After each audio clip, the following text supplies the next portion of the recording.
नमस्कार मेवा सेनाधिपति ඔබට නමස්කාර වේවා. ජයසිරි සෝමසිරි ඔහොම ඉඳපිය. ඉතින් දාසින් කරන්නේ. මේ සංගී කොටියේ වැඩවාගේ. මේ එළවලු කොටිය මම ටිකක් වැඩ කරන්න ආවා. ඊට පස්සේ දැඩි වෙහෙසක් දැනුණා. ආයු ෆ්‍රාන්සි යන්නත් එක්ක චුට්ටක් විනෝදුණා. මේ තාම මම කොටුව ඇතුළ ආවට කමක් නැද්ද? මගේ එළවලු කොටුවේද? ඔබ මිලදී ගන්නද පැමිණියේ? ඔව් මම මිලදී ගන්න වාගේ තමයි මේ කොටුව. කාසි පණන් තියෙනවද? තියෙනවා බලන්න. එහෙනම් ඉතින් කොටුව ඇතුළට එන්න. එනවා මං කොටු බයින්නද? ඉතින් කොටුව ඇතුළට එන්න. එනවා කොටුවට බයිනවා. ඉතින් ඔබ මිලදී ගන්න ආව නම් එළවලු එන්නම වෙනවනේ. ඒක බයිනවා. ඒ මොකද උනේ? කොටුවට එන්න කියලා කෙලියා නේද කළු කරකි. මම ඇතිනේ හිටියේ. මගේ ඔළුවට ගලක් වැදිරිතු. අර උඩේ එල්ලලා තියෙන ඒවා දැක්කේ නැද්ද? දුටුවේ නැද්ද ඔබතුමා? අම්මේ ගල්ලෙල්ලලා. මොකද්ද? ඇයි නංගි මේ වගේ ගල්ලෙල්ලලා තියෙන්නේ? දැනට ඔය පතෝල කරල් පොඩිනේ දිග නෑනේ.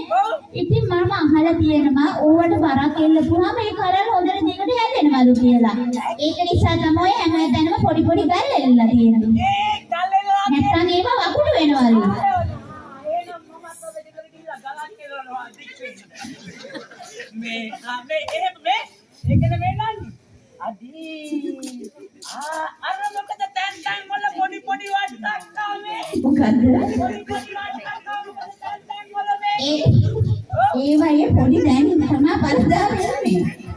අනේ නංගියේ මේ තාත්තට වට්ටක් ආවේ. ඒවා දැන් නෙලා ගන්න වයස. ඒක කයිලා බෑ ඒක කරන්නේ. ඒක දැන් නෙලන වයස. නෙලන වයස. එතකොට අර පොඩි ඒවා වෙන්නයි ඔය ලොකු වෙලා. අන්න හරියෝ පුංචි කාලේ වල මුදල් සත්කාර කරපුවා මේක හොඳට හැදෙනවා. අපේ නංගි මොකද මේ කැල්ල පුරන් වෙලා. ඒ පුංචි මට තනියම මේව අස්වදන්න බෑනේ. ඒකදීම මම තනියම කරගන්නේ. ඉතින් කමක් නැහැ එහෙනම් අපි දෙන්නම එකදේලා මේ පුරන් වෙච්ච කැල්ල අස්සත. ඔබතුමා ඉන්නවා මගේ කොටුව. අස්වදන්න. ඒ නියමයි නිල්බන්දක්කා කරනවා. ඔයාලට කියන්නේ කොහොමද? නෑ මට කීව බණ්ඩක්කා කන්න කියලා මේ දලිස් පණ නෑ මේ. එහෙමයි ඉතින් ඔබ මිලදී ගන්න ඕන ඔහොම ගන්න බෑනේ. ඒක නෙමෙයි නංගි. මේ කාලයක් යනවානේ. මං ඇත්තම කතාව කියන්නම්කො මං ආවේ මේ විස්තරය අත්තර ගන්න. මොන වගේ දෙයක්ද? ආවේ ඔය මාරතුමාගේ බිදුම් වාංගවිය ගියා. ඉතින් බිදුම් නාම අනේ ඔව් අපිට තාරච්චි වුණා. ඒකනේ ඉතින් බිදුම් වාංග නුවණ නේද? හදාගන්න විදියක් නෑ. ඒ හින්දා මම මේ වැඩිහිටියෝ කීවා. මේ ගමේ අපේ මේ ගමේ පන්සලේ ලොකු හාමුදුරුවෝ කීවා. ඔව්. සමම්මලී කියලා හොඳ ළමයෙක් ඉන්නවා. හොඳ ගුණ යහපත් දරුවෙක්. පොඩි ළමයිට හරි ආදරය කරුණාව තියෙනවා. ඔව්. ඒ හින්දා කිරිමවක් විදියට මම රාජමන්දිරයට කියන්න ආවේ. මේ කාවද?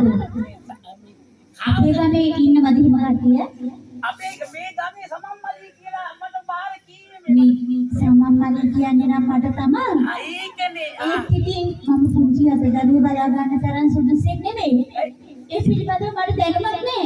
ඒක දැනේ හදාගෙන කරගෙන යනකොට ඕවා ඔක්කොම දලගන්නේ ඒකේ කාරණාව මට පිළිගන්න බෑ මොකද දන්නවද? එතන පුංචි ප්‍රශ්නයක් තියෙනවා. ගැටලුවක් තියෙනවා. මගේ අප්පච්චි බොහොම බයවලුදයි. මගේ අප්පච්චි දැක බලාගන්නේ මම. මෙන්න මේ කොටුවේ ලැබෙන සුළු කාජි කණන් අරගෙන ගිහින් තමයි මගේ අප්පච්චිව ආරක්ෂා කරන්නේ ජීවත් කරන්නේ.